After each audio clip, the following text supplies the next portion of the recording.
Hello दोस्तों, मैं Amit Kumar Singh Amit civil services academy में आपका स्वागत करता हूं। दोस्तों, आप लोग देख ही रहे हैं मेरे चैनल पर डेली बिहार स्पेशल का भी वीडियो अपलोड हो रहा है। इसमें हम लोग बिहार का इतिहास अभी पढ़ रहे हैं और बिहार के इम्पोर्टेंट जो भी टॉपिक रहेंगे बिहार के इतिहास में 8 पार्ट मैंने अपलोड किया। लगभग डेली 20 से 25 या 30 क्वेश्चन मैं डेली अपलोड करता हूं और वो भी टॉपिक वाइज आपको एकदम निचोड़ के साथ मैं बताता हूं कि जिससे क्या होगा दोस्तों, आप एग्जाम में जब जाएंगे तो क्वेश्चन पूछा जाएगा तो डिटेल्ड एनालिसिस भी आपके दिमाग में रहेगी, तब क्वेश्चन को समझ सकते हैं और बता सकते हैं। तो आप देखते रहिए, जिन्होंने भी पार्ट 8 तक नहीं देखा वो भी देखें। सारे वीडियो को देखें, आपका बहुत कॉन्सेप्ट भी इससे क्लियर होते जाएगा। तो हम लोग आज पार्ट 9 में देखते हैं अशोक का क्वेश्चन इसमें मिलेगा आपको। पहला क्वेश्चन हम लोग लेते हैं, अशोक के तक्षशिला से प्राप्त अभिलेखों में कौन सी लिपि पाई गई है। देखिए, अशोक का अभिलेख बहुत जगह पाया गया है, भारत में, अफगानिस्तान में और नेपाल में बहुत जगह अशोक के शिलालेख पाए गए हैं। तो अशोक के जो तक्षशिला से प्राप्त अभिलेख जो हैं वो किस लिपि में। देखिए, जो तक्षशिला से प्राप्त जो अभिलेख हैं और वो उसकी जो लिपि है आरमाइक लिपि है। क्या है दोस्तों, आरमाइक लिपि है। और इसी के साथ साथ जो कंधार में भी जो अभिलेख पाए गए हैं उसमें यूनानी और आरमाइक लिपि दोनों है। ठीक है, तो याद रखिए, तक्षशिला से जो अशोक के अभिलेख पाए गए उसकी लिपि आरमाइक है। ज़्यादातर जो अशोक के समय जो भी शिलालेख लिखे गए ज़्यादा की लिपि जो है ब्राह्मी लिपि है और भाषा पाली युक्त हुई है। ठीक है, लेकिन किसी किसी में खरोष्ठी भी उपयुक्त हुई है और किसी में आरमाइक लिपि भी उपयोग की गई है। तो तक्षशिला से प्राप्त जो अभिलेख है आरमाइक लिपि है। दूसरा, सम्राट अशोक ने किस संप्रदाय के लिए वर्षावास के लिए, देखिए, सम्राट अशोक ने किस संप्रदाय के लिए वर्षावास के लिए नागार्जुन पहाड़ी एवं बराबर की पहाड़ियों के एकास्म चट्टानों को कटवाकर दोनों गुफाओं में शैलकृत गुफाओं का निर्माण किया था।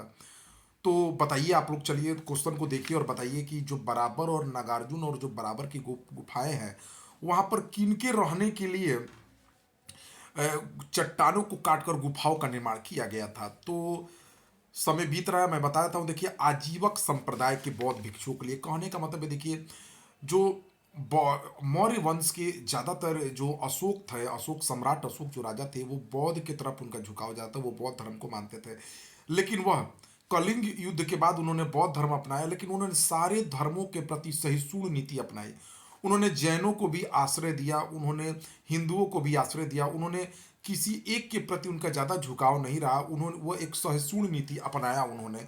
ये उनके शिलालेखों में भी व्यक्त है। ठीक है, तो जो नागार्जुन और बराबर की जो पहाड़ियाँ हैं उसमें आजीवक संप्रदाय के लिए ज़्यादा गुफाएं हैं। ठीक है, बौद्धों की भी उसमें मूर्तियां मिलती है और हिंदुओं को भी मूर्तियां मिलती हैं। ठीक है, तो आज नागार्जुन और बराबर गुफाएं मेन किसके लिए बनाया गया था, आजीवक संप्रदाय के लिए बनाया गया था। ठीक है, याद रखिए।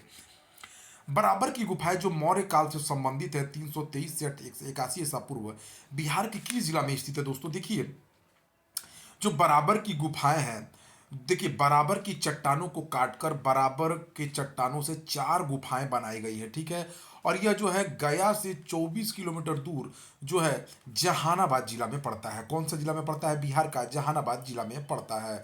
बराबर से 1.6 किलोमीटर दूरी पर नागार्जुन की पहाड़ियां हैं। इन पहाड़ियों को जुड़वा पहाड़ी भी कहा जाता है। ठीक है, याद रखिए। तो मौर्य काल की जो रचनाएं हैं, जो गुफाएं हैं, इन दोनों पहाड़ियों पर स्थित है। ठीक है, आगे चलते हैं दोस्तों। बराबर तथा नागार्जुन की गुफाओं में किन धर्म की मूर्तियां पाई गई है, तो बौद्ध, हिंदू, जैन, इन तीनों की मूर्तियां पाई गई हैं। आजीवक संप्रदाय की स्थापना किसने की थी दोस्तों, तो मखली गोसाल ने की थी। किसने की थी, मखली गोसाल ने। बराबर की गुफाओं में पाई जाने वाली गुफा इनमें से कौन कौन सी है, चलिए आप बताइए। 6 नंबर क्वेश्चन आप बताइए, मैं तो बता ही रहा हूं सबको। देखिए, बराबर की गुफाओं में मैंने बताया कि बराबर की चट्टानों को काटकर 4 गुफाएं बनाई गई थी। कर्ण, चौपर, लोमस ऋषि, सुदामा और विश्व झोपड़ी, ये चारों की चारों गुफाएं बनाई गई है दोस्तों। ठीक है, याद रखिए, कर्ण, चौपर, लोमस ऋषि, सुदामा और विश्व झोपड़ी। ठीक है, सुदामा और जो विश्व झोपड़ी है दोस्तों, इसके बारे में जान लीजिए। सुदामा और जो विश्व झोपड़ी है, ये दोनों जो है आजीवक संप्रदाय के लिए अशोक ने निर्माण किया था। इनका किसने, सम्राट अशोक ने इन दोनों का निर्माण किया था। बराबर पहाड़ियों में स्थित विश्व झोपड़ी गुफा का निर्माण अशोक ने अपने शासनकाल में किस वर्ष में बनवाया था? देखिए, अपने शासन के 12वें वर्ष में विश्व झोपड़ी गुफा आजीवकों के लिए बनवाया था अशोक ने। इसमें दो आयताकार कमरे हैं विश्व झोपड़ी गुफा में, और चट्टानों को काट कर इसको बनाया गया है। बराबर पहाड़ियों में स्थित सुदामा गुफा को 261 ईसा पूर्व में महान सम्राट अशोक ने किन के लिए बनवाया था दोस्तों? तो देखिए, ये जो है बुद्ध धर्म के लिए बनवाया गया था, बौद्धों के लिए बनवाया गया था। इसमें आयताकार मंडप के साथ वृत्तीय मेहराब कक्ष बना हुआ है। नागार्जुन पहाड़ों पर स्थित गुफाओं के बारे में क्या सत्य है? देखिए, नागार्जुन पहाड़ियों में तीन गुफा, गोपिका गुफा, वपियाका गुफा और वेदाथिका गुफा स्थित है। गोपिका गुफा सबसे बड़ी गुफा है, जिसका निर्माण 232 ईसा पूर्व में राजा दशरथ, ये दशरथ जो है अशोक के पौत्र थे, उन्होंने आजीविक संप्रदायकों के लिए बनवाया था। वापियाका गुफा का निर्माण अशोक के पौत्र दशरथ द्वारा आजीवक संप्रदाय के लिए किया गया था। ठीक है, ये भी सही है। और वेदांतिका गुफा आजीवक संप्रदाय को समर्पित है। तो तीनों का चारों सही है दोस्तों। ठीक है। मौर्य काल में शीर्षस्थ अधिकारियों को क्या कहा जाता था? देखिए दोस्तों, मौर्य काल में शीर्षस्थ अधिकारियों को तीर्थ या महामात्य या पुरोहित कहा जाता था। जो नायक होते थे वो नगर रक्षा का अध्यक्ष होते थे। ठीक है। प्रदेष्टि जो है वो कमिश्नर होते थे, और जो अंतपाल होते थे वो सीमावर्ती दुर्गों का रक्षक होते थे। ठीक है। अशोक द्वारा अपने पड़ोसियों के साथ मैत्रीपूर्ण संबंधों का उल्लेख किस अभिलेख में मिलता है? तो आप बताइए दोस्तों, आपको 10 सेकंड का टाइम। अशोक द्वारा अपने पड़ोसियों के साथ मैत्रीपूर्ण संबंधों का उल्लेख किस अभिलेख में मिलता है? तो दोस्तों, यह मिलता है शिलालेख 13 में। शिलालेख 13 में अशोक ने अपने मैत्रीपूर्ण संबंधों का उल्लेख किया अपने पड़ोसियों के साथ। मौर्य काल में राजस्व का संग्रहकर्ता क्या कहलाता था? देखिए, मौर्य काल में राजस्व का संग्रहकर्ता समाहर्ता कहलाता था। ठीक है, क्या कहलाता था? समाहर्ता। सन्निधाता जो था वो राजकीय कोषाध्यक्ष था। प्रशासता जो है कारागार अध्यक्ष था, और प्रदेष्टा कमिश्नर था।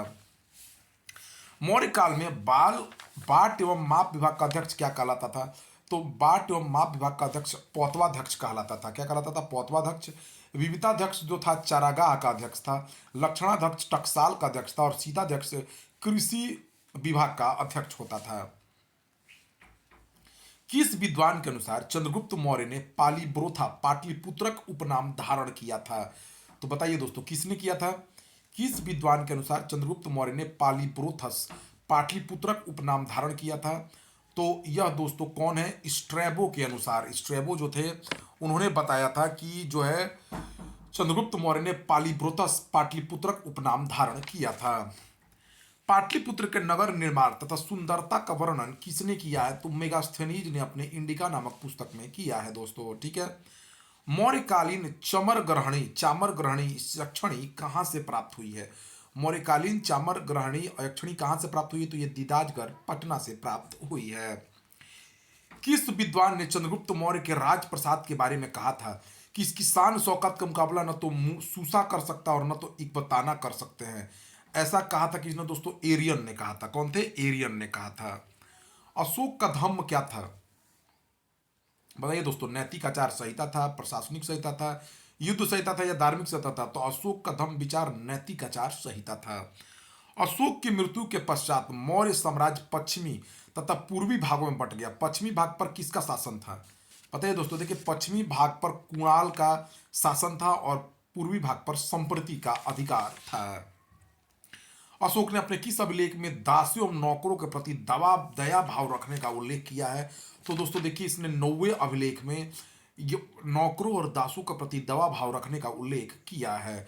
तो दोस्तों, यह देखिए, ये बहुत इंपॉर्टेंट वीडियो सेशन आपके लिए मैं लाता हूं डेली। आप वीडियो को देखते रहिए, चैनल को सब्सक्राइब कर लीजिए। Thank you for watching my video.